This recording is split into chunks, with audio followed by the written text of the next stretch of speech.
get our retweets out first. You live yet? What are we retweeting? The link. It's just one of Should probably turn on our Yes. mics. Yes. Check that the mics are working. Hello. Blah, blah, blah, blah, blah, blah, blah. All right. Yes. Ready, guys? Sounds good. What's up, Atlanta? This is the MOTS Podcast brought to you by Dirty South Soccer in the palatial 680 The Fan Studios. I am Eric Quintana, joined by Josh Bagriansky and Sam Franco. Gentlemen, the Tacalypse still among us. How have you endured what has become known as the Tacalypse? Not pretty well so far, I think. Well, the thing is, like, with all of this, as a seasoned soccer fan who has followed some of the European leagues for a long time, you know stuff like this, nothing is final or concrete until it happens. I mean, we've seen transfers go awry. We've seen various other things, managerial appointments, things like this over time all around the world seem like sure things.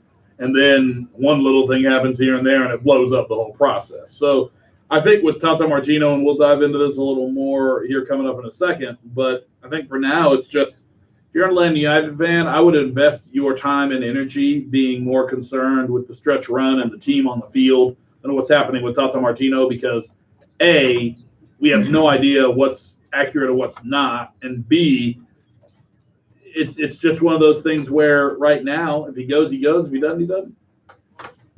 Well, Eric says he's definitely not going. He's definitely not. As he's put his reputation on the line. It's either really good for Atlanta United or really bad. Live on air on the SportsX, you can catch us every Wednesday at 7 o'clock. And that's where Eric told us all. He's putting his reputation on the line. He's going to eat raw yerba mate powder. We need to brainstorm, because if Tata leaves, we need something bright spotted. And what we're going to do is we're going to have Eric do something humiliating if he's wrong about this, since he's staked his reputation on it. And that'll give us something at least to smile about. Should Tata leave? And maybe we can get charity involved as well, just to make Eric. Feel free to shoot us your ideas. He said he would not eat poop. Yeah, we went out through that, so no excrement-based. He is not Cleveland's Aaron Goldhammer. No thanks. You actually know that guy's name? I don't want. Of course, I know his name. Why wouldn't you know the poop poop radio man? When you hear about the extremes that happen in radio, sometimes the name sticks with you. We'll come up with something. You just got to watch out what you say nowadays. I think that's more important, even on Twitter, because once you put something out there, it's out there, and Twitter's not going to let you just not do something if you said you're going to do it. Oh, if Tata leaves, Eric will be doing something. We'll have some sort of punishment for him, and to at least put some sort of smile on our faces. I will say one thing that could smile on our faces. Smile on our faces. Smile. I was like, no. Smell are we talking about? The poop that we're gonna have you eat. That's gonna be the smell on your face. No thanks. That's pretty good, right? No. Okay. So I will say, speaking of smile on your faces, I won't say I'm smiling about Tatacalypse today, but I think we got a little bit of clarity today. So everything starts this morning, or Monday. I keep saying this morning.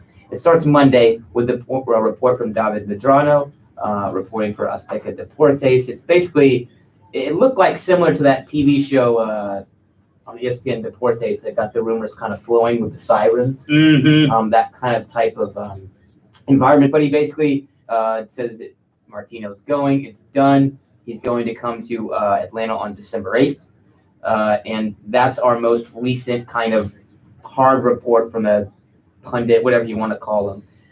What was interesting to me, though, was we had a report out of Argentina today, this afternoon, Wednesday afternoon, from Cesar Luis Merlo, who works in Argentina, someone whose work we've cited quite a bit on here, was all over the Barco transfer, all over the Franco Escobar transfer. He's all over the PT Watch stuff now. So reliable source out of Argentina, so it doesn't have an axe to grind like a lot of the Mexican media. Mm-hmm. Isn't going to let's maybe axe to grind isn't the right. Well, I have some reservations with the word reliable. I would say consistent. I mean, he's been consistently right. He is someone who's well connected. The key here is that the rumors previously have come from the Mexican media, so I think they've picked up their smoke here. They picked up the Mexican Federation is interested And they can put pressure on said federation to go ahead and offer a free contract, go after Tata Martino, what have you, by saying it's a done deal. It's going to happen, because then Mexico looks bad if they don't follow through. Argentinian journalists, you don't have that same type of direct connection, so you're going to get more of the straight dirt. And I think that's what we got in this story from Merlo, where he says two things I think that are very important. The first one is he explicitly says there's a contract on the table from Mexico. It's been offered. Believable, Yes, and that's something that would explain kind of these rumblings from the Mexican media. However, Tata Martino has not made a decision. He'll have another meeting with the Atlanta United brass in a couple of weeks. We are kind of speculating that it'll be after the regular season ends to decide his future. And he also says one juicy nugget that we didn't get, that Mexico are courting Tata by offering the largest contract for any international manager on the planet today, which I think might actually be a stretch, because Marcelo Lippi for China but not really. Makes like $15 million a year, but of course the numbers and the salaries in the Chinese, they go crazy. You're looking, I think, more at like a $4.5 to $5 million a year range, which is what Yogi Löw made, the highest paid manager the last World Cup. So at least we got some clarity today from a journalist with no kind of intrinsic motivations, because it's not his federation, Mexico, that's going after, and telling us what's actually happening, which is basically we're going to wait for 2 weeks. Let's not, get all upset about every little rumor that comes out. We're going to wait for that meeting to happen in 2 weeks with Atlanta United and Tata Martino. And at that point, he will decide between Atlanta United and Mexico, who are offering the highest, or one of the highest paid contracts for an international manager. I felt like it was a very thorough and well thought out. Thank you, Sam. I appreciate that. You are now up to date when it comes to the Tata. You are up to date. So now let's speculate wildly and be completely irresponsible now that we've gotten that out of the way. Well, let's pick apart these articles. Sure. Because as podcasters, it's just our responsibility. We have to make sure that we debunk all these rumors whenever we can. The whole December 8th thing, you looked it up earlier. His contract does actually end December 8th, correct? Yes, and that was one thing we're picking holes in, because he obviously not going to leave December 8th. December 8th is the same day as the MLS Cup. Right. So that's definitely not happening. The only way, I don't even think even if they don't get there, that's happening. They're going to wait till the full season ends. Right. And then they'll come to a decision. He's not leaving December 8th if they're still playing in MLS. If they're playing in the MLS Cup, there's no way. We don't know if that's a misstep or his contract ends then, and then the reporter didn't realize it's also the same day as MLS Cup. My thing is, I think he's just trying to connect dots where they are. And there's a lot of that going on. Mm-hmm.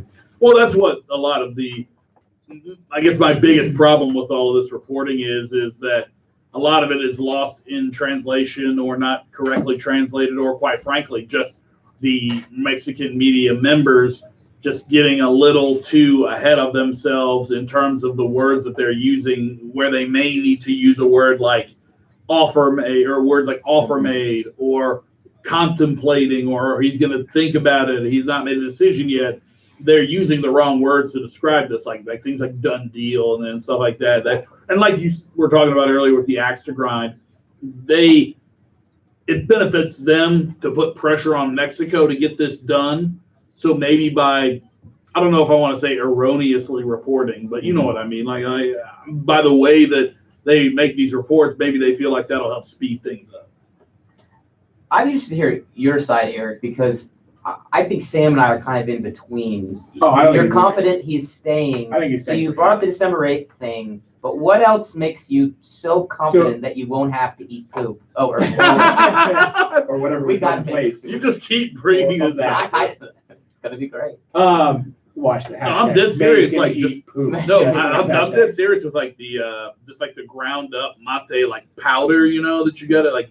If you put that in your mouth, I'm sure you will like go into like fits of like rage, because you see what is it like people try to eat cinnamon or whatever on the challenges, sleeve of crackers or something. Yeah, we should make him do the show after consuming, not the radio show, not live, mind you, but we should podcast with Eric Trippin a little bit. I'm sure we'll think of something. Anyways, it was so the December 8th thing was kind of like well, I can't believe that he's going to up and leave that same day.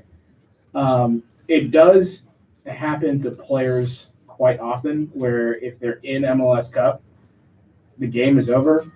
I've heard it from, in the locker room, they've been told that they're no longer with the team. I've seen the next day.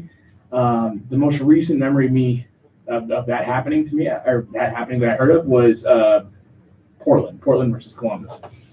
After that game, I forget the name of who it was that got cut. Well, not cut, but their contract just expired. They were no longer with the team. But they were told the next day, I think in one case in the locker room. So it is a thing that happens in MLS. I don't know if that's unique to MLS, but the other thing was the idea that Tata Martino being made the highest paid international manager. While the number might be real, I truly don't think that matters to Tata Martino. But like, how weird is this though that we're talking about him possibly being the highest paid manager of all international managers in the world when before Atlanta United, and I mentioned this kind of chatting with some of our Dirty South Soccer cohorts earlier, it's like before Atlanta United, what were Tata Martino's career prospects? You know, he had just left Argentina again. I really don't know because he reached out to Atlanta United. That's what I'm saying. I almost wonder if it was like, hey, can I have a job, please? Well, right. So that's what I'm saying. It's like, what can he do? Like going to like the Mexican national team or whatever. It's just so weird that is it Atlanta United the 2 years he was at Atlanta United? Did that do enough to make him the highest paid international manager in the world? That's just crazy to me that you go from no prospects to 2 years later because of what you did in MLS. And I know Mexico's a little different, but still, I mean, this is a guy going from MLS to one of the most, at least on the surface, high-profile managerial openings out there. And they're ready to commit an incredible amount of money to him as well. Anyways, the money might be real. I'm not disputing the money. That might be real. What you're saying, which I think is the problem becomes is you're hearing reports. I think it was Hercules Gomez on his podcast. I'm hearing this secondhand, so if it's not true, just keep that in mind. Oh, good. Hearing on his podcast that the players for the Mexican national team aren't getting paid anywhere near what they either think they should be getting paid or compared to other. That's 100% true. National team or those numbers are out federations in South America. So Tata Martino, as the highest paid manager in the world at the international level, walks into the Mexican Federation, Mexican national team. That's going to rub people. When he's making that money. Yeah, that's going to rub a lot of the players the wrong way. And he's going to be walking into a situation that's going to be very volatile. It's going to be chaotic. Let's not forget what the media is like in South America in general, not just, well, I guess in this case, Central America and Mexico. And in South America, he's been there. He's done that. He knows what that's like. He knows it's much more calm and, there's a much more peace here with Atlanta. I mean, who doesn't like Tata Martino here?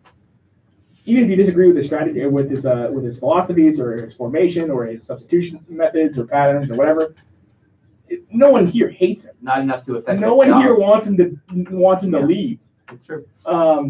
In Mexico, in South America, that would not be the case. Well, we also have no idea what the alternative is because there's never been one. He doesn't want to go. Atlanta's only had one manager. I'm convinced that based off what I've seen at the press conference, and I think I want to, it's a little presumptuous, but I think most of the people that I've sat in press conferences or had the opportunity to do interviews with Tata Martino, like Scrum Audio type of deal, I feel like most of us would say, yeah, I think he enjoys life a lot better here. The money isn't the same, and I don't think that Atlanta United would be matching whatever. I think they could, but I think they got to be a little realistic with what they want to pay their coach. I just don't think he wants to go from this situation to a volatile, chaotic mess in what will become the Mexican Federation if they hire him at this price while not being able to pay their own players whatever they feel like they need to get paid. Well, and I mean, I don't think he wants to walk into that situation. I wouldn't say it's that they're not able to pay their own players. It's that they don't. So I would hope that someone from Atlanta United is in Tata's ears. Like, do you really want to have them throw all this money at you when they have the dispute with the players' wages right now? I'm still of the opinion that there's no way he's going to Mexico. He might leave, but he's definitely not going to Mexico. I just don't think he wants to walk into that situation. I think he likes it better here. I think that it's all a a leverage game. He's just leveraging this opportunity to possibly get more money out of Atlanta United or get more power or whatever he's aiming for. I think that's ultimately the hand he's playing. I don't think that's anything. I think he's going to get paid a little bit more, not a little bit more, a lot more, especially if they have success in the playoffs here. Again, I don't know if they're going to match the $4 million. Well, whatever Mexico is going to offer him. I don't think they're going to match it. What would you be comfortable paying? Oh, I don't care. Not my money. Well, okay, so give him 10, 15 million. I don't care. Not my money. Yeah. Give him money. Well, then you're the wrong person to ask. I don't care. Josh, realistically, I mean, if he was like, I'll stay in Atlanta for $5 million a year, is that worth it? But that's the number I think that Mexico's going to offer him. Like 5? It's tough. Around 5. Yeah. I think that's a really good question. I would actually say no, but I would say Arthur Blank can afford that. You can't set that kind of precedent, though. Give him the money. What's the precedent?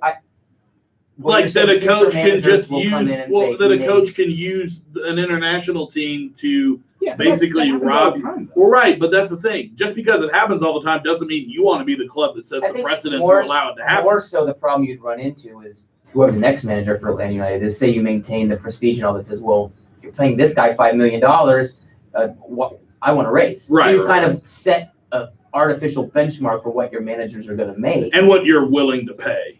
But still, I mean, to me, it's not worth the risk. But the reason I say he's not worth that is because, it's particularly with the P.T. Martinez rumors that I've seen over the last month, it really seems like Atlanta United is going to continue down the same direction with or without Tata Martino. So I think there's something honestly, out there. I'm convinced that Tata has absolutely no influence. I mean, his presence is an influence, but outside of that, I think as far as identifying players, I think players. Now Atlanta United is such a big name worldwide in terms of what they want to do, how they want to essentially flip you to Europe, that's going to be just part of the identity of Atlanta United to anyone outside the U.S. Does Atlanta United get Joseph Martinez, Miguel Almiron, Tito Villalba if Tata Martino was never hired?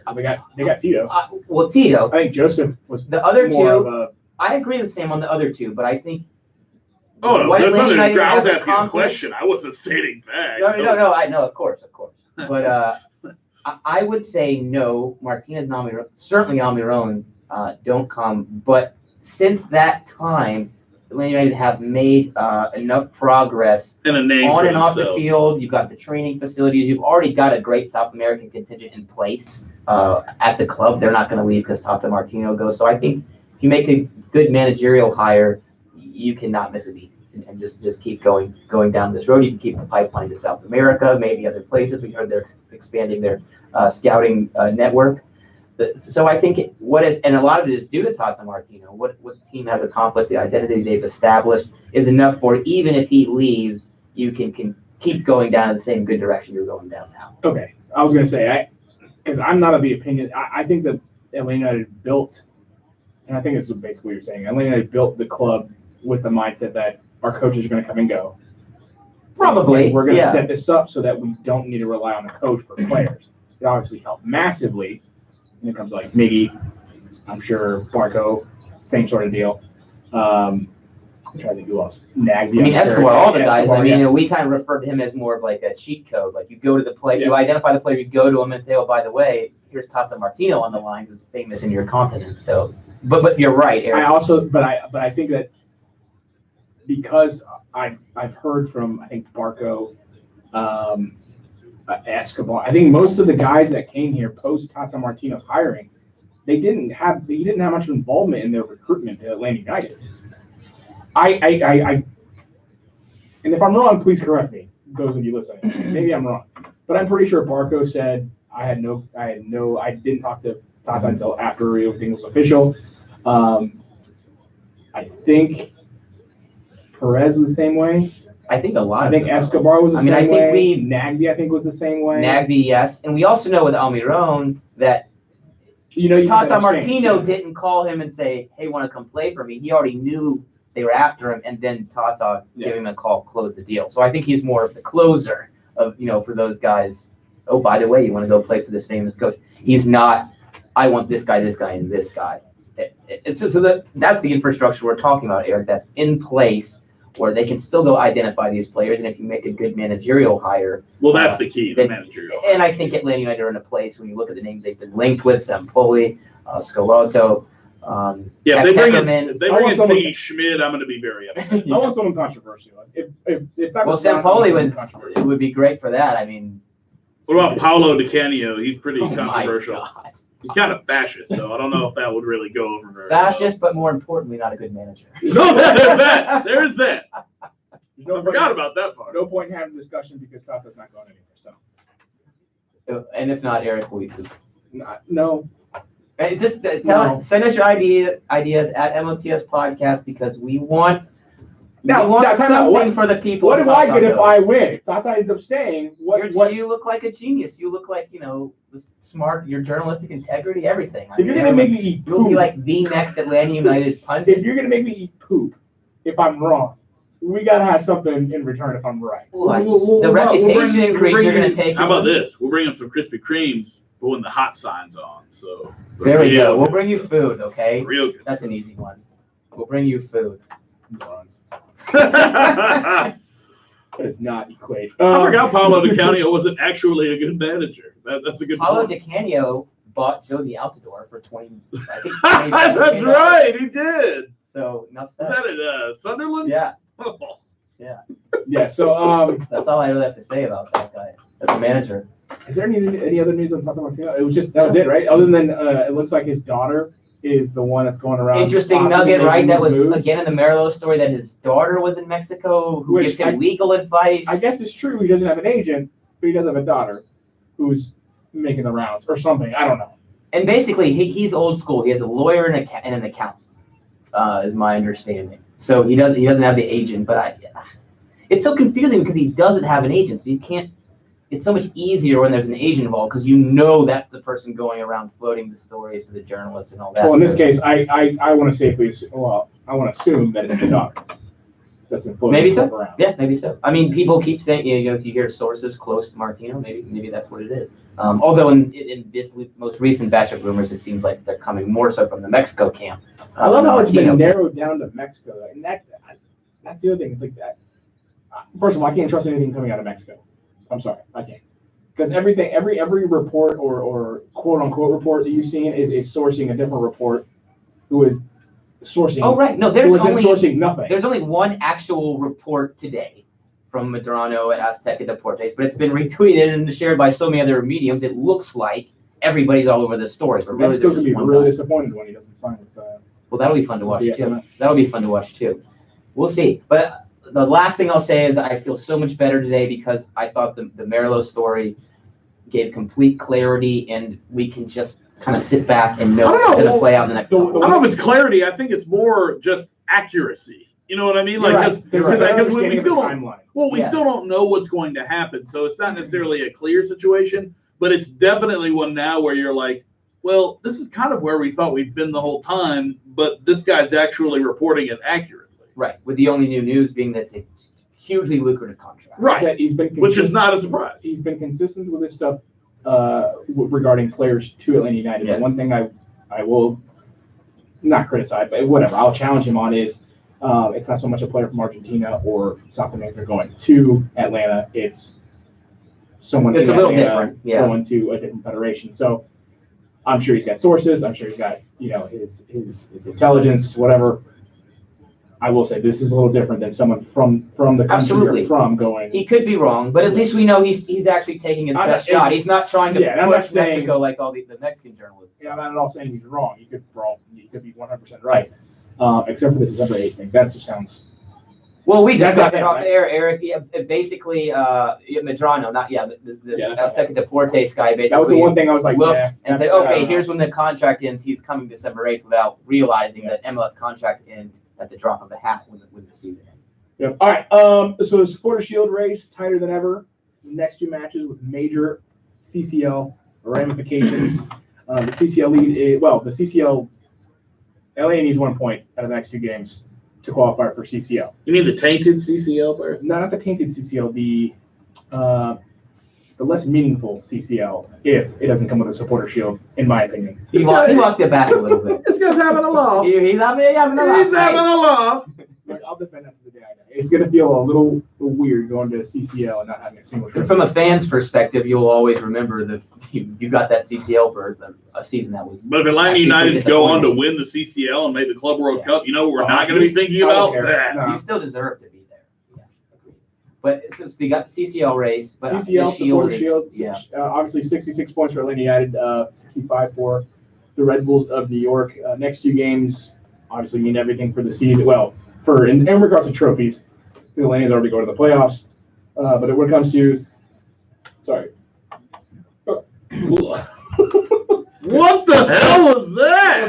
Shouldn't have eaten all that poop before we went on. Yes. Love poop chips. Just getting ready. So next two games, Atlanta needs to essentially win both. Hope that the Red Bulls lose one. That makes their job a little bit easier. But win both, and Atlanta United is supporter shield winners. Lose one, and then you're going to need some help from the Red Bulls. And then with the CCL, it's just 1 point from the next two matches, which should be completely doable. And you've locked it up.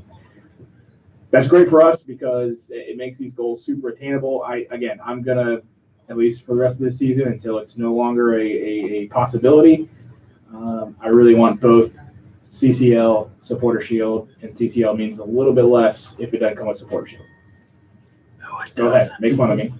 No, Make fun of me. Sam's upset with you. I get what you're saying. For the, Let me but put from it- a let me- fan's perspective, it wouldn't sound as good. Let me put it in this perspective. A college football team played for the national championship that didn't win its own conference. That's what this feels like. But I mean, okay, here's the thing. I'm just Alabama giving you an won the analogy. national championship last year. You think they care they didn't win the SEC? Hell No, no. after the fact, no, but it would have been nice to get both, right? Well, yeah. That's what I'm saying. Ifs and buts were candy and nuts, we'd all have a Merry Christmas. You get what you get, Or happy and you Hanukkah, take what you can get. in my case. That's right. You guys talk about American football. That's all you. I have So nothing. in that case- nothing to add. I was just giving an analogy. It's the same thing. So in your case, it'd be if ifs and buts were latkes and dreidels, we'd all have a Happy Hanukkah? You could gotta find a way to make that rhyme, but yes, Okay. yes. If ifs and buts were candy That and was pretty good. dreidels. Well, no, I said- Are you saying Top only of his head? Jews? Only Jews get candy? Latkes and great. Latkes and dreidels. Is it latke or latke? Latka. Latke. Yeah, okay. yeah. It looks like latke. Yeah. Anyways, we've gone off. Okay, Yeah. let's circle back to Back where to we poop. were, talking back to poop, right? Supporter Shield. This could be a great weekend at the Benz because the Red Bulls, the final weekend on the 28th, are playing at home to Orlando. Maybe we have some time to make fun of them. Make fun of them later. Let's take a second. I saw a tweet somewhere. Should we go ahead and go after Orlando? Hold on, I just got to read the tweet. Okay. Orlando was one of the worst defensive halves I've seen from any MLS team ever. The Sounders, with a very good attacking half, recipe for victory there. It's from Steve Zakwani. Zakuani, former Seattle Sounder, actually. Yeah, that sums it up for me. I had the pleasure of watching the first half in between the radio show and the podcast, and it really was incredible. Even for their standards, pretty bad. And they're down 2-1 in stoppage time, so we'll see what happens. Why are you watching that one? Rooney's just out here. Oh, I got bangers. trouble, man. I got my phone. What a goal from Wayne Rooney tonight. Check it out, please, if you haven't seen it when you've heard this. It's gonna I got make the DC. rounds on Twitter. That dude scored a lot of great goals over his career. This is That's one of them. one of the best. One of the best, no And question. this is not a goalkeeper, mishap or anything like that. This is just a fantastic shot. Just as good as the one he scored on Everton or scored on Arsenal when he was a 16-year-old making his debut. You remember that one, don't you, Josh? Brought that up. Okay. When he was at Everton the first time. That's what I meant. Yeah, this is one of Rooney's best ones, and we all know he's scored some real bangers. This is generally one of his best. But getting back to the Supporter Shield talk, I think this weekend could be the defining weekend for the Supporter Shield because mentioned Orlando, Red Bulls are going to win that in the last match day. You've got at the exact same time as Atlanta hosting Chicago this weekend. Red Bull's going to Philadelphia. And the Union have been flying recently. They've been fantastic at home. They've got something to play for. They're trying to finish in that third spot, so they're guaranteed a home game in the wild card round or whatever you want to call it, the playoffs.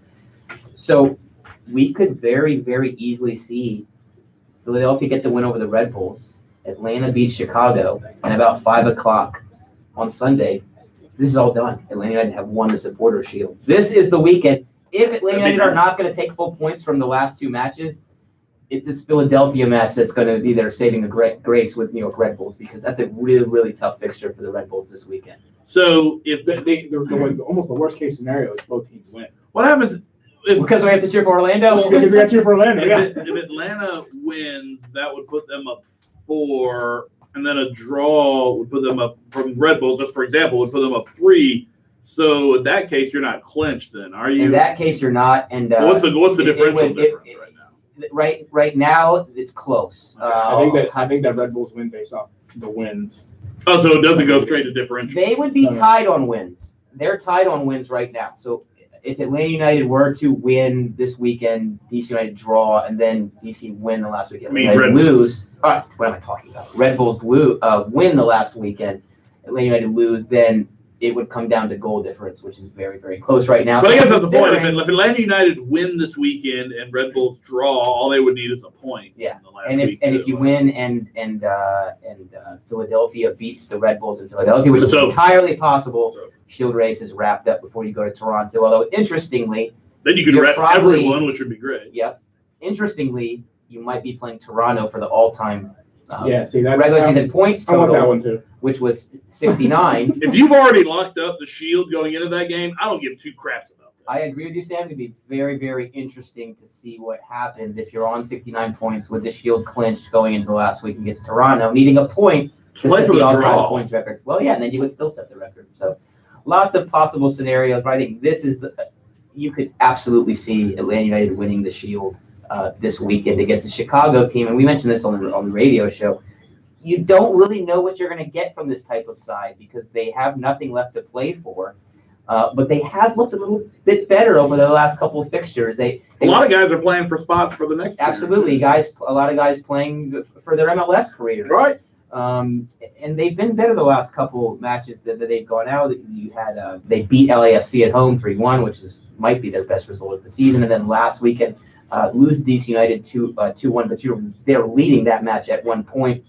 And it wasn't, they were more or less going toe-to-toe with DC United for a long period. So it does appear they're playing a little bit better right now. We'll see if that continues into this weekend because they don't have anything tangible to play for other than, like Sam said, pride and in some cases your career and spot with the team. Yeah, I'm not too worried about what Chicago. I mean, they're a threat. Like I'm not saying that they're going to be a walk in the park. But because of the situation that Atlanta faces right now with Miggy possibly gone he's going to be gone for this week. I think it's safe to say, we have no idea what's going on with Vijadaba.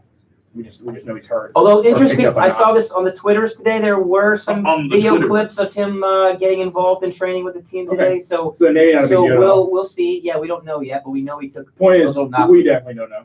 Yeah. Elliot Beaven was asking about on YouTube. Yeah. Nothing concrete, but we have no idea. Training at least, so it's not serious. You're saying concrete? I keep saying that concrete. So yeah, you're looking at having to replace Miggy. You're looking at potentially having to replace Vijadaba. You don't have George Bello, which reintroduces McCann into the starting 11, which boo. Can they re-sign Kenwin? We can all read your minds. Hashtag re-sign Kenwin. So you think McCann over Bello? I mean, we're all team Bello, right? But Bello he's on a cross-country transatlantic flight to England. Is on the way back. Well, I think he's if not back, he's probably back en route for. I'd play Bello. Try to go after it in the first half. Really go after it hard in the first half, and then if you're up 1 or 2 goals, then you pull some people out and go. Eric's right though. He's played. I don't think you can do that with a guy like that. Two youth team international matches over the last week or so. So they'll have to assess his fitness level when he gets back. If Garz is ready, I hope he starts over McCann. Derek says that he's obviously. Yeah. Well, Garz, he'd be way better than McCann. That's a possibility. Now that he's training, and we've seen Tata Martino with Nagby. Maybe it's just Nagby. Remember, Nagby was out for 4 months, and he started training. And the first game he was right back in the 11. Mm-hmm. So maybe we'll see something similar with Garza. I hope. As long as it's on McCann, because as much as I think McCann has been serviceable. That's a great way to put it. Serviceable for sure. The ultimate utility guy. He answers the call when he is called. Unfortunately, the skill set is just not there for him to play anything other than just Exactly. I'm going to stop the guy with the ball in front with the guy in front. If you're a utility guy, by definition, you're not a 90-minute player necessarily because you're wanted as depth to fill in a different position. So Garza, you wouldn't be a utility Garza player. at the very least should be, well, I hope starts because of his ability to get forward. I'm not saying he's great at it. We've seen him shank some balls to the moon.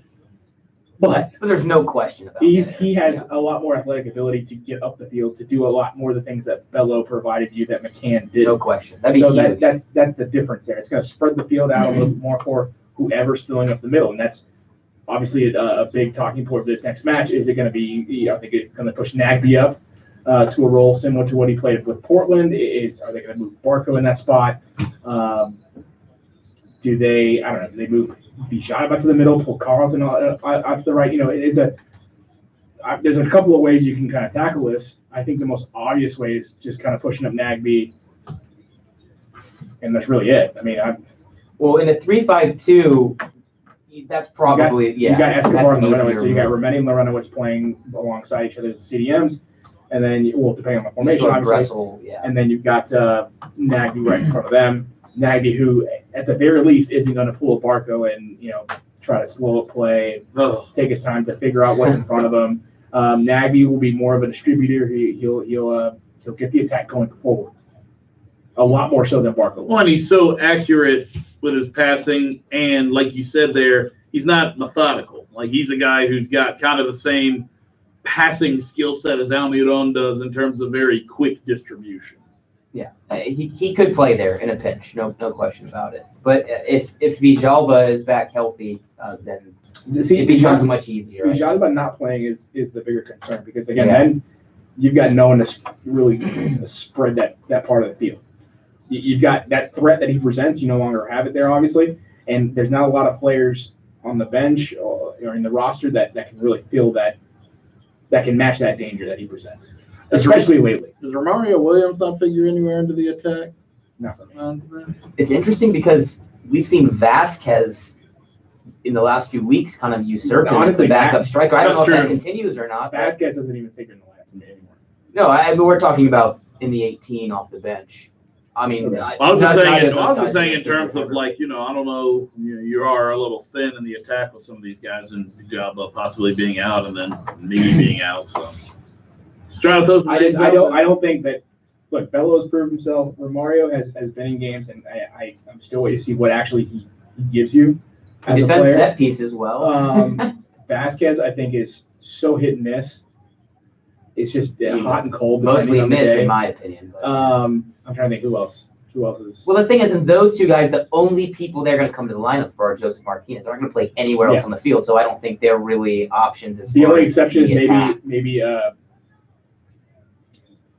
Well, I guess Vasquez has come on wide before. Right. So I was going to say Vasquez instead of Tito, but I'd much rather have Andrew Carlson. I don't know what the deal is with Andrew, why he's not getting more playing time, especially in moments like these. Maybe this is the moment we see him come in, but I don't think so.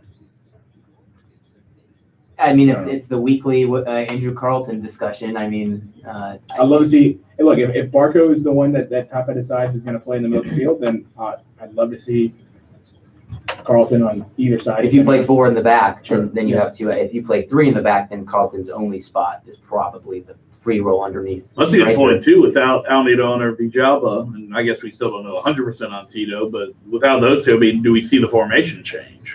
Yeah, I think without those two, it's easier to play. Without both of them, they think they play 4.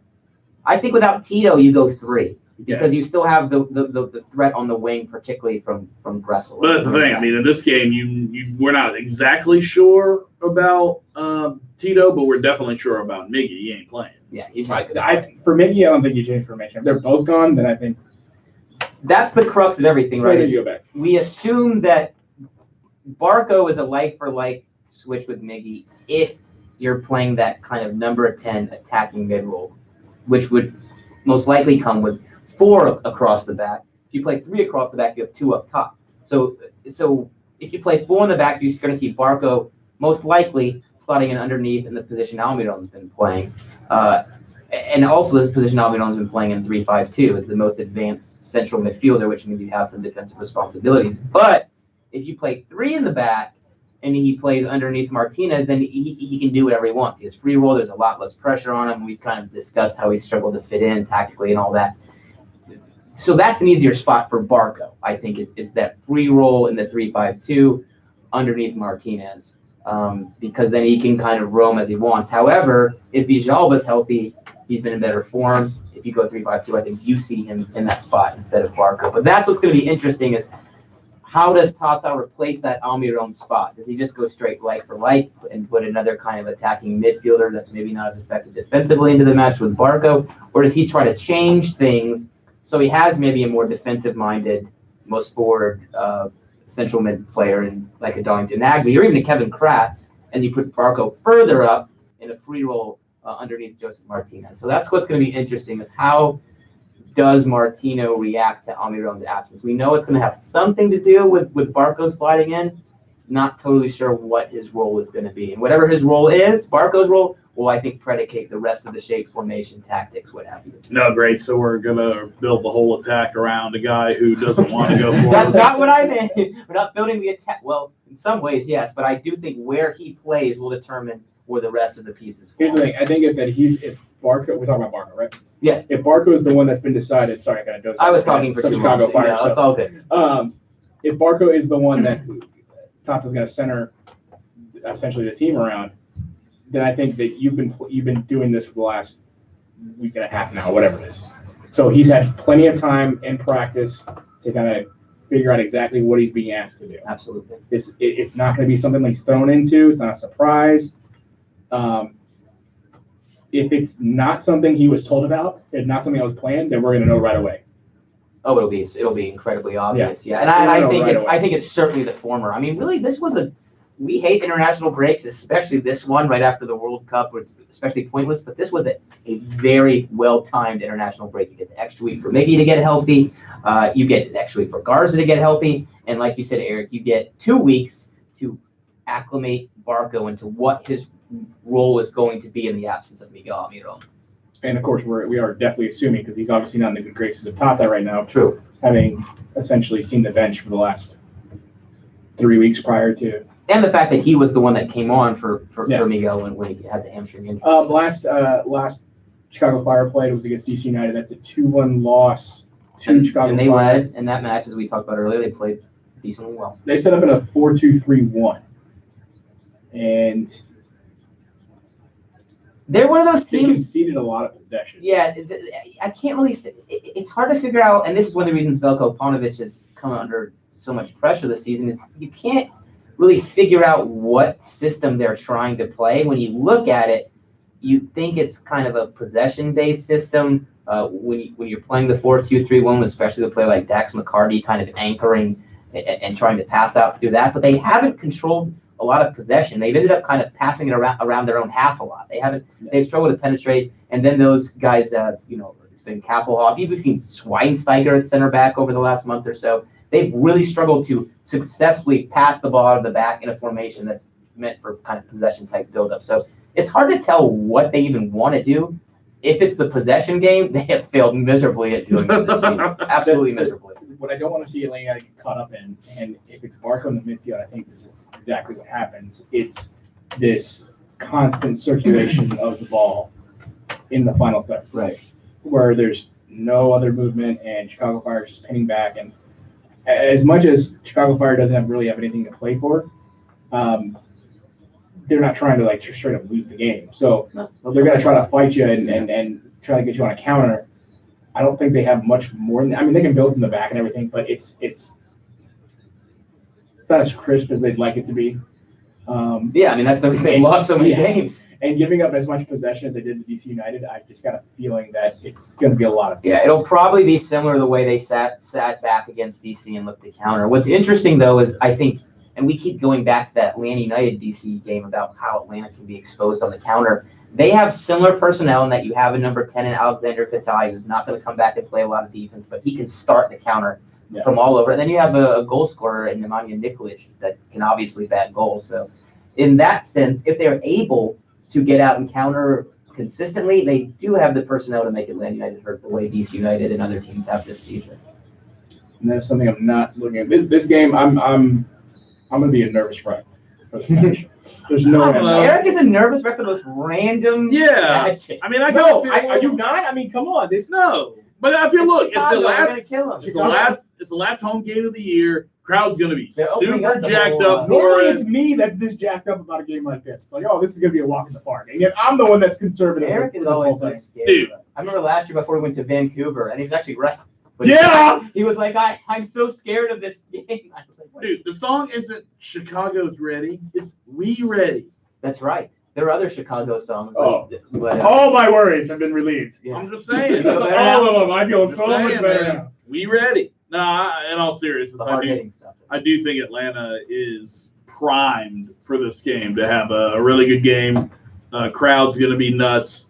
And I think, they'll come out fired up. This is another game where a goal in the first 10 to 15 minutes will change everything. And I think when Atlanta has played these types of teams, it's so important that you get up early. The other team loses confidence. In Chicago's case, they might just be ready to go home because they're not playing for anything.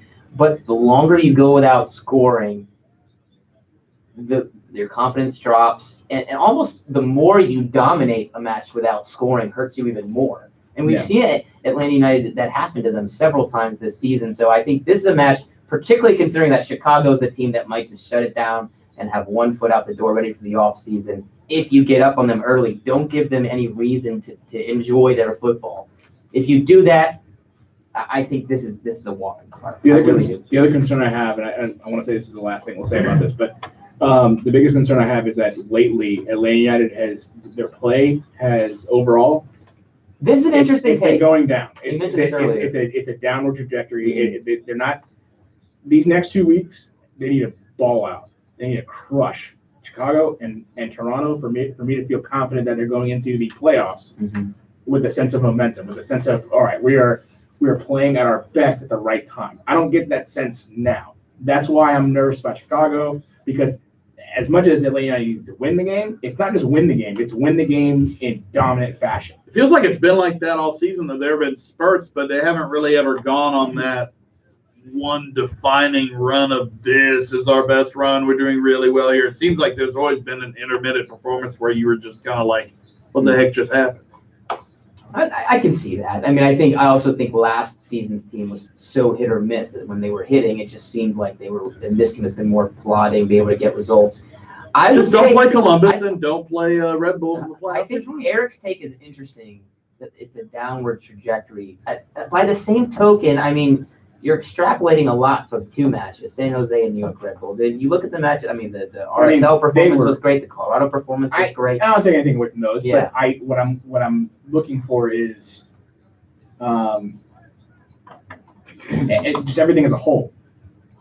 The last month, it seems, really, since the rumors were talking about Martina come out, it just for me, it seems like things have not gone the way they wanted. I guess it started with the San Jose game, and it's just been like that since.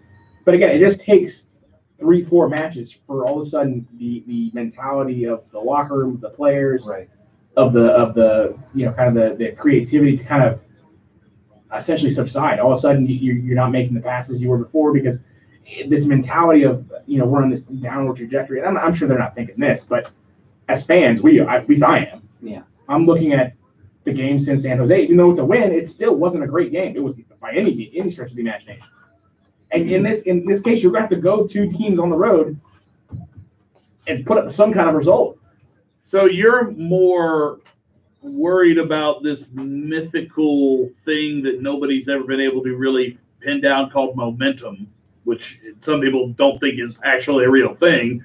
You're more concerned with that than you are concerned with finding a way to win. See, I'd much rather have a team that just finds a way to win. I don't really care if the games are pretty. I mean, it's nice when they are, but so at this point of the season, it's just about the wins or it's just about advancing. Any other point of the year, I'd be fine with that. In the playoffs, I'm fine with that.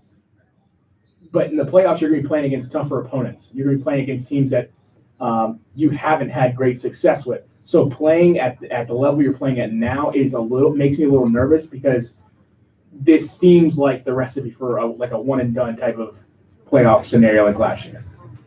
Last year was a little different. They went into the playoffs on a bit of a high. A bit of one. Yeah, actually, it tailed off. I mean, the last 4 or 5 but matches. it was the same sort of thing. It kind of tailed off at the very end, and you went to the playoffs. It's not that you had a bad game against Columbus. You got beaten penalties. That's whatever. The single limb, anything can happen. Yeah. But this feels a little different. Are we upset at all with Tata for this whole thing dragging on and getting as much of a distraction as it seems to have become? Because he could have very easily handled this differently, and it wouldn't have been hangover. And plus, if there's an early elimination for the playoffs, I guarantee you people are going to go with well, he just wasn't focused on Atlanta United. Right. I think if he waits into the playoffs, it's a problem. I think if this I almost don't like the idea that he could announce something before Atlanta United played a playoff game. Yeah, but at least it puts you at ease and it becomes a Tata farewell tour instead of what is going to happen. I think it becomes an issue if you go into the playoffs with his future still up in the air. You could argue that this whole thing has been a distraction for the team because, like Eric said, over the last month or so, the performances haven't been as good. I wouldn't necessarily agree on them being on a complete downward trajectory, but you're right. The performances haven't been not complete. I'm not saying they're going straight down. I'm saying the stock is down right now.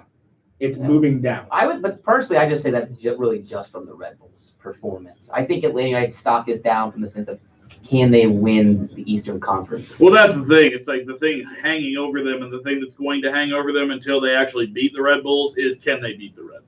Yeah, and we'll cross that bridge when we get there. However, in terms of getting your confidence back or swag or whatever you want to call it, these next 2 games are good. And there's no better place than Chicago coming to Mercedes-Benz with essentially nothing to play for, and a team that, as we just mentioned, have struggled with organizational, tactical issues all season long. Yeah, NYCFC and DC United are the 2 teams I don't want to see in the playoffs. Columbus, for whatever reason, it's like Atlanta United knows how to. I think we're good against them. And then 2 legs. Philadelphia Union, I'm the same way. NYCFC, for whatever reason, it's always kind of a coin flip to me.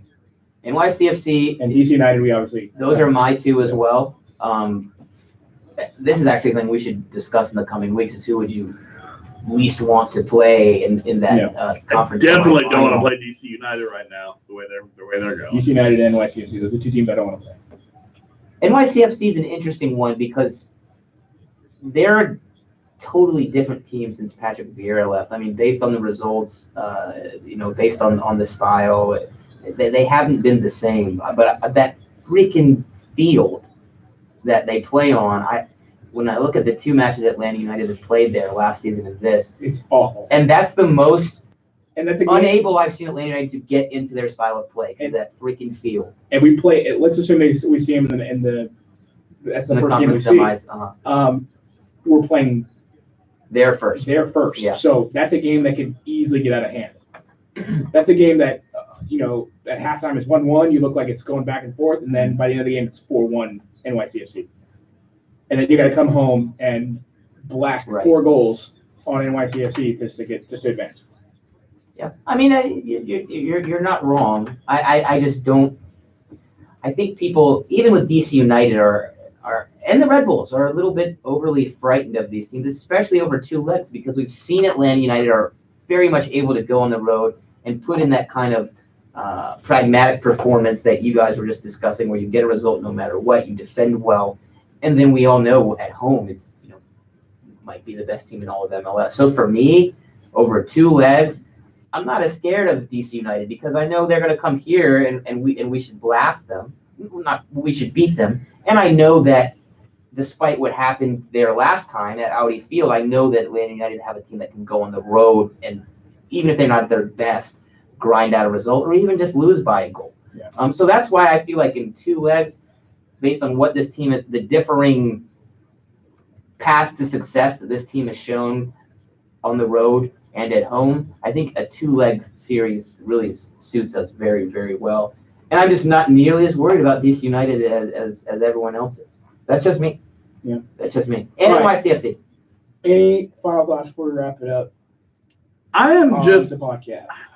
I'm just very intrigued and concerned with, and I think I mentioned this a second ago, just the timing of all this. I mean, I feel like Tata Martino, for a guy that, quite frankly, owes Atlanta United the resurrection of his career. Is it too far to The say timing that? of the Martino. Well, that's what I'm saying. Uh-huh. All of this stuff, just the timing of there not being any sort of finality to it yet. He could easily squash this by just saying, we're not talking about this until after the season. And if he came out and said that, we can focus on the playoffs, focus on everything else, not have to worry about this. Instead, everything is just kind of reflective or vague, and it's just created this weird kind of cloud. That's the only thing I'm upset with Tata Martino in this, is that he's the one that could easily, I'm not saying put an end to it, but he's the one that could very easily say, I'm not going to address this until the end of the season. And then I think it would at least kind of go away until then.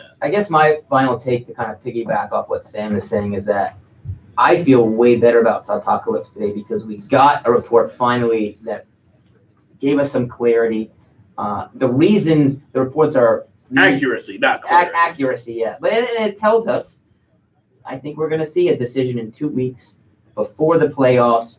This isn't hanging over your head all season long. And but I mean, that's also weird if he's like, I'm leaving, by the way. It's like, well, okay. But I think it's better. I think that's better than saying, that is better than letting it hang. And even if you say, I won't talk about this after the season unless you've discussed with your team behind closed doors and all that, then it becomes even more of a cloud. So me personally, I feel much better about this because I have a better idea of where things stand. We know for sure nothing has been accepted yet. We know for sure Mexico's coming in with 99% sure Mexico's coming with a big offer. We know for sure Tata Martino's going to have a meeting in a couple of weeks again. We let it brass before the playoffs, which will be successful. At which point, Eric will either eat poop or we will keep Tata Martino. In a lot of ways, it's a win-win. I'm not eating poop. And the other thing is, I think we're going to win the Shield this weekend. Yeah. I think we That's what I'm lead. talking I think Philadelphia is going to beat the Red Shield, Bulls, and I think CCL. we got it all. And one step closer to We got it all. We got it all. Then we're going to go get drunk. So I will say, I'll be tailgating Sunday. I will say, Join me for my final thought. If Tata does leave, I don't think he's going to, but if Tata does leave, bang it in. Wenger in? The interview, okay. Yes, hello, did somebody say my name? The interview that Arsene Wenger gave today with Bein Sports, where the quote that's sparking all this Wenger and stuff is, he literally is just like, I want to get back into managing in January. Everyone's interested, So he did the same thing Tata Martino did when he went on the Colombian radio in early September to kind of let people know he's available. Wenger using the same tactics, although since he's unattached right now, not with the club, he can just say, everyone's interested in me, and I'm ready to come back. I love the United States very much. I love your hot dogs. I just can't imagine They're delicious. how frustrated he'd be with VAR or with the indescribable qualities of MLS. And just imagining that guy in the American Southeast is also fascinating. Like Arsene Wenger. I got lost at the big chicken. Yeah, can you imagine Arsene Wenger A sitting dude in with a traffic? massive pot belly, like a man. redneck beard and everything. These chicken cools wings off. at Fox Bros are so good. It would be Yeah, I quite. was gonna take a picture with him. It's like you think Barco's acclamation was tough about Arsene Wenger. Arsene Wenger would love the Claremont Lounge. Jeez. All right, Twitter. that'll do it for us. Make sure you're checking out our radio show 7:00 on 12:30 a.m. 106.3 FM on the radio dial, the Atlanta Sports X. Wednesdays as at they 7, call baby. it. Yeah. Wednesday at 7, we do the podcast after 9 o'clock. And on the YouTube, you can find us there at Miles of South Podcast. I am at Eric G. Quintana on Twitter. You can find me at JoshB914. At Sam J. Franco. You can find the podcast at MOGS Podcast. MOTS Podcast. Mogs. We're the Mogs. MOTS Podcast at gmail.com. If you want to email us, if you want to donate to the podcast, make sure we get more stickers and give out more prizes and all that good stuff. The U.S. women just made it 2-0. Patreon.com/MOTS Podcast. And anything else? It was Bay that scored, though. Follow Dirty South Soccer for all the latest news and notes when it comes to Tatacalypse, when it comes to Miggy transfer rumors, when it comes to supporter shield, CCL, all that good stuff. Make sure you're following Dirty South Soccer at all times. That it again. That's it. Until next time. See you later, Atlanta. Why is Joseph always offside? would love to see Arsene Wenger in Atlanta. That would be, I mean, That's what I did. To be a reality show, right? Is it would be thoroughly entertaining. All right, bye guys. I don't understand what is going on